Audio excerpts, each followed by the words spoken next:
ఏంట్రా ఇక్కడ తాపిగా సిగరెట్ తాగుతున్నావు? అక్కడ గిరణం లెక్క 40 దాటిందట. అలాగా? పద అయితే పదరా. పద. జరగండి జరగండి జరగండి. ఎంతైందిరా? 47 గిరణం మజాక. లక్కీ నీ లక్కీ హ్యాండ్ తో 50 ఇడ్లీ కూడా ఇవ్వరా?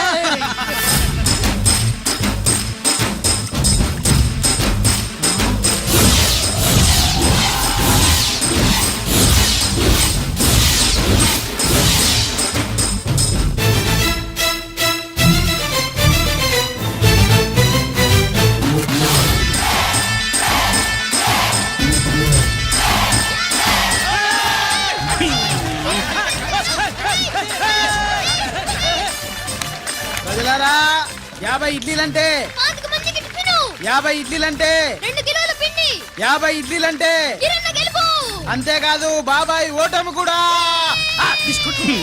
ఇప్పుడు బాబాయ్ గిరణ్లకు సభాముఖంగా సభ లేదు కదా, రచ్చబండ ముఖంగా వెండి కప్ప అందజేస్తాడు.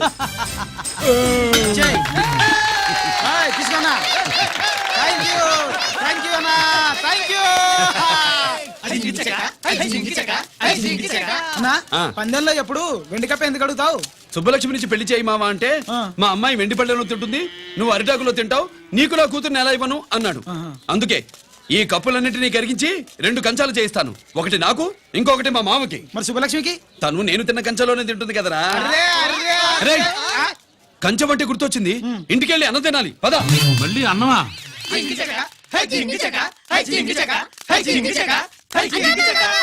ఇవాళ సుబ్బలక్ష్మికి ఆఖరి పరీక్ష అన్నా.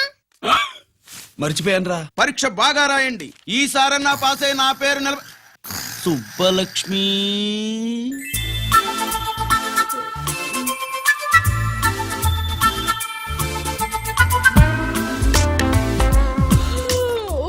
అమ్మా సుబ్బలక్ష్మి, రాత్రంతా బాగా చదివేశావా?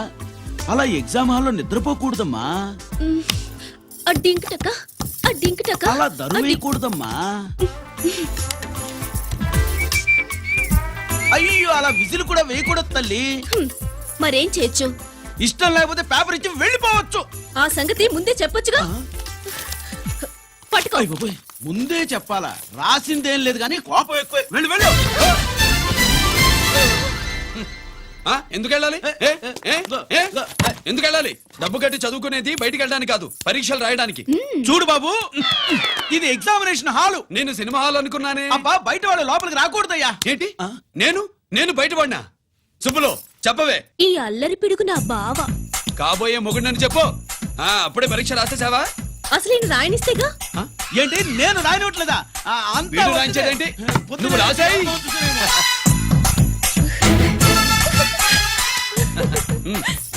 అయ్యో అమ్మా సుబ్బలక్ష్మి, అలా పుస్తకం చూసి రాయకూడదమ్మా. పుస్తకం చూసాక నువ్వు చెప్పావు, ఇప్పుడు చూసి రాస్తే తప్పేంటి? నువ్వు రాయవే. బావా దీనికి ఆన్సర్ దొరకట్లేదు, వెతికి పెట్టవా? అది తెలిస్తే నీ పక్కన కూర్చుని నేను రాసేవాడిని. ఇదిగో మాస్టారు, ఆన్సర్ ఏంటో చెప్పు. అది కూడా నేనే చెప్పాలా? చెప్తే దీనికి పని ఉండదు.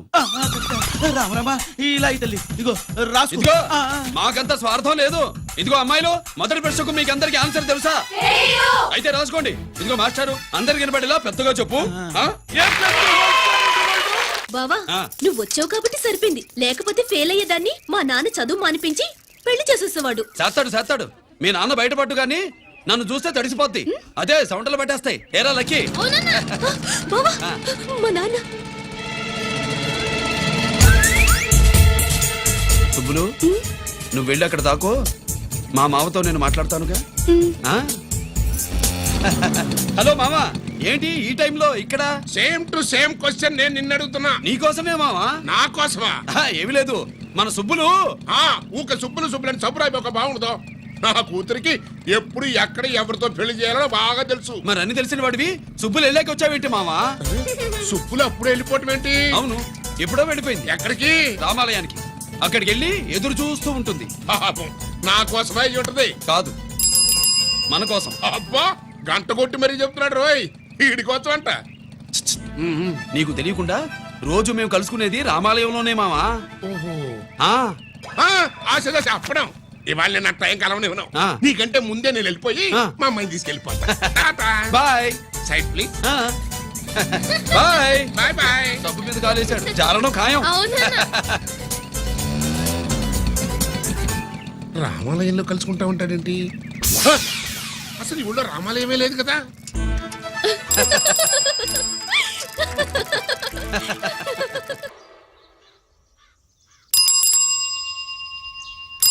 అబ్బో ఏంటి మావా రామాలయానికి వెళ్ళొచ్చావా ఆ కృష్ణాలయం కూడా వెళ్ళొచ్చా నువ్వేంటే తిరణాల్లో పుట్టోకు పూజించినట్టు ఇచ్చావు హ్మ్. ఈ చదువు సంజలైనడితో తిరుగుతానంటావేంటి ఇడు సైకిల్ తో కనపడతావు చాలు టటక్కనే ఎక్కి కూర్చుంటావు ఒకసారి ఆడిని ఆడి పంచికట్టును చూడు పురాణ జమానాలో దసరా బుల్లోలాగా ఏంటి మావా ఈ పంచకట్టు నీకు నచ్చలేదా అబ్బే డోక్ వస్తుంది అయితే విప్పేస్తా కుదురు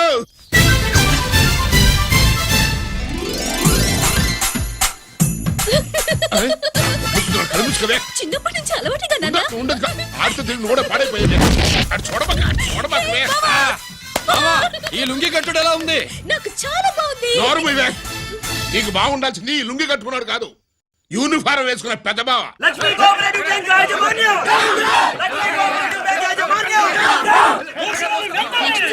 బ్యాంక్ దివాలా స్కామ్ గురించి మీకు తెలిసిందే. అందులో డిపాజిట్ చేసిన వాళ్ళ నిరసన వాళ్ళ మాటల్లోనే ఇప్పుడు విందాం. అవసరానికి ఉపయోగపడతాయని కష్టపడ్డ సొమ్ము బ్యాంకులో దాచుకున్నాం రా. మీరంతా కుమ్మక్కై దోచుకుంటారని కాదు, మా డబ్బులు మాకు ఇవ్వండి. మాకు అన్యాయం చేయకండి బాబు, మా బట్టలు కొట్టకండి. నా భర్త పోయాక ఇన్సూరెన్స్ డబ్బులని బ్యాంకులో వేశాను. ఇప్పుడు ఎలా బతకాలో చెప్పండి.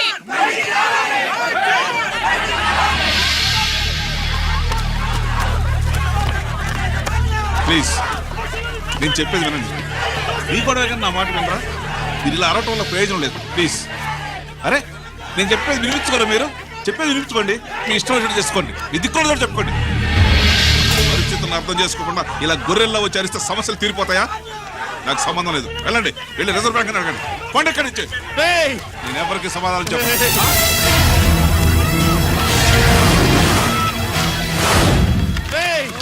మిమ్మల్ని కాళ్ళు చేతులు పట్టుకుని అడిగితే దిగిరారా? కష్టం పట్టుకుని అడగాలి. వెంటనే మా డబ్బులు మాకి, లేకపోతే అతనికి ఏదైనా జరిగితే నీకు శిక్ష పడుతుంది. పడితే పడని, ఆత్మహత్య కంటే హత్య బెటరు. ఇయ్యరా మా డబ్బు కక్కు, వెంటనే కక్కు.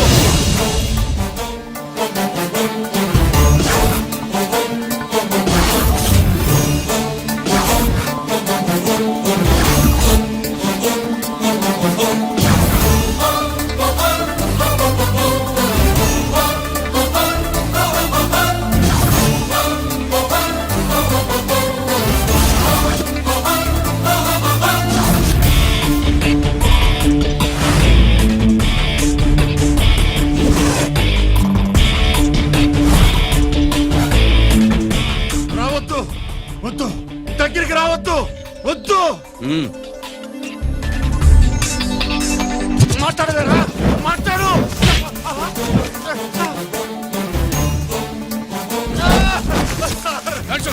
డబ్బులు కొట్టేశాడు సార్, మా కొంపలు ముంచె- చాలా థ్యాంక్స్ అయ్యా, సమయానికి వచ్చి కాపాడా. నీ సంగతి నేను చూసుకుంటాను. కొంచెం నాతో సెషన్కి వస్తారా? షూర్, కమాన్ కమాన్.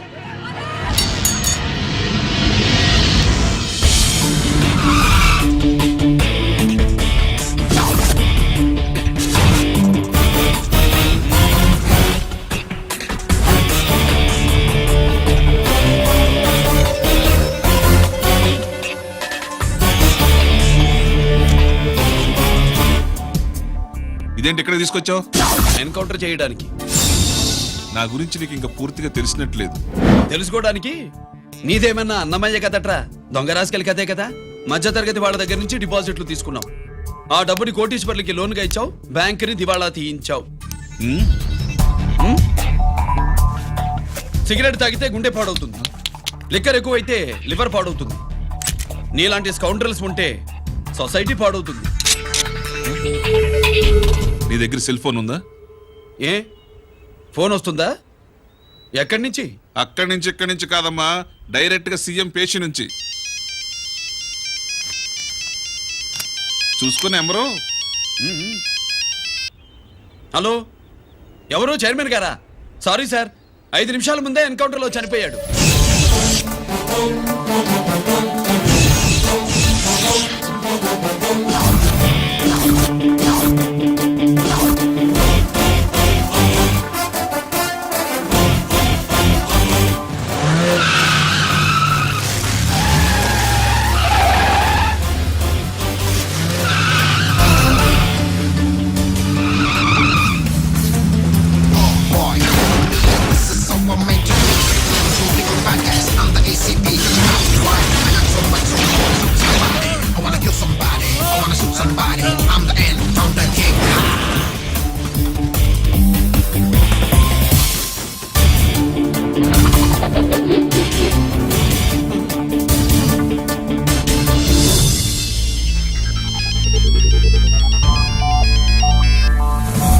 హలో నేను బ్యాంక్ మూర్తిని మాట్లాడుతున్నాను.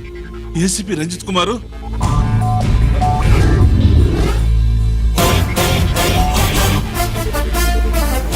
మూర్తి మూర్తి లాగర్ కి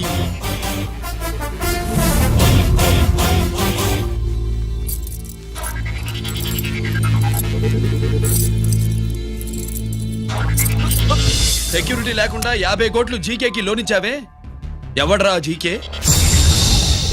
నాకు తెలీదు.